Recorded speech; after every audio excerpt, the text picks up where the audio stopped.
Hey everybody, it's Tara here, wrapping up our week with Staying Salty, discussing how we bounce back from a hospital stay and jump back into our everyday lives. I got cystic fibrosis.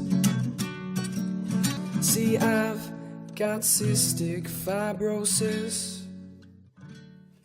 So, when I'm coming out of a hospital stay, especially one that was pre transplant, I don't necessarily remember always feeling better per se. My numbers would have gone up, either my weight or my lung function. I would have finished maybe a round of antibiotics. And although I was seeing the improvements, I may not necessarily have been feeling them. So, for really any hospital stay that I have, pre and post transplant, my main focus coming home has always been sleep. Come home and actually get a comfortable, good night's sleep. Food, eat all the home cooked meals, the fatty foods, the non hospital pre cooked grossness. Really, anything outside of the hospital is better than hospital food. So I think part of, eating a lot, also eating in a way that's not too exhausting. So if I'm doing most of the cooking myself, it's foods that are easy to prepare or I can make multiple meals out of. And if I have people offering to help out, it's high calorie, high fat, kind of enjoy eating real food again. I'm not sure if it's the same in the States, but the food in Canadian hospitals is absolutely disgusting. I find that, the CF diet and hospital life just doesn't mix very well. So food is high priority for myself, getting out of a hospital stay.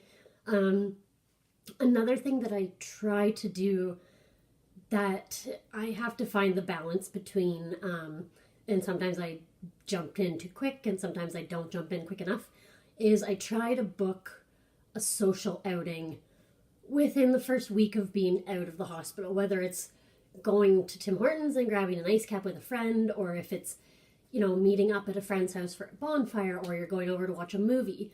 It's just, I plan something that is kind of, it gives me a goal to work towards. Like, okay, I need to catch up on sleep and get eating and feel more like myself by, say, Friday, and it's Monday. So I know I have 5 days to kind of do everything my body's asking myself to do.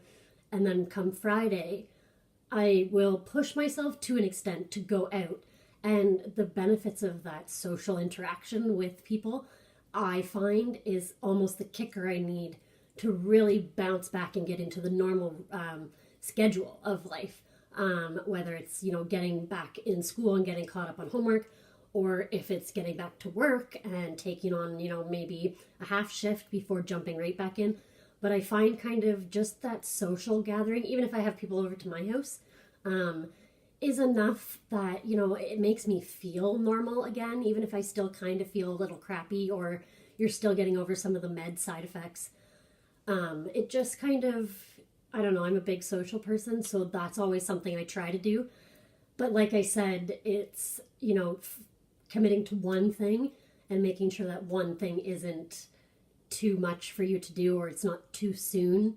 As for getting back into school and working, the most important thing being open with your teachers and your staff at the school you're at. When I went away to Guelph, I was dealing with University of Guelph.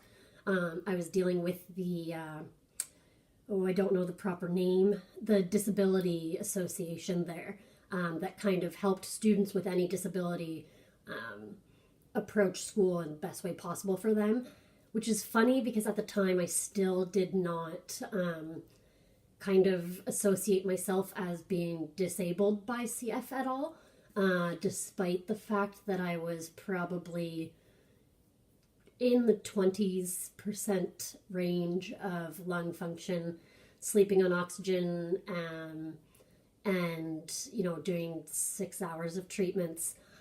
I still hadn't come around to realizing that that kind of qualifies you as being disabled. I mean, I couldn't walk across the road to the cafeteria without getting winded. So a lot of the times my roommate brought food back for me.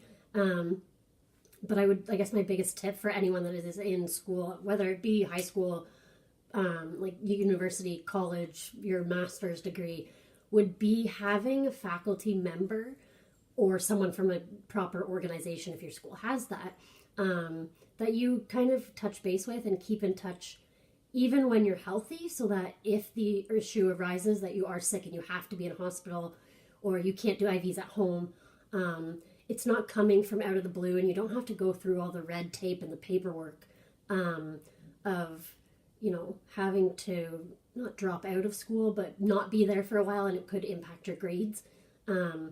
I learned that the hard way the first time I went away to Guelph, which was before transplant. When I went back to Guelph after my transplant, I got set up with all of the accessibility, that's the word I was looking for, the accessibility center before I got too far into the semester. And same when I ended up dropping out again because of rejection and coming home to the local college, I got set up with the accessibility center, and I had things set up that, if I came to class and I wasn't feeling well one week or I was on IVs, I could go write my tests or exams in the academic center, which was basically just a different room, so that if I was coughing a lot and I was worried about, annoying my classmates, or my IV pump would be making noises kind of thing, I got to write in a little enclosed room with a desk and everything.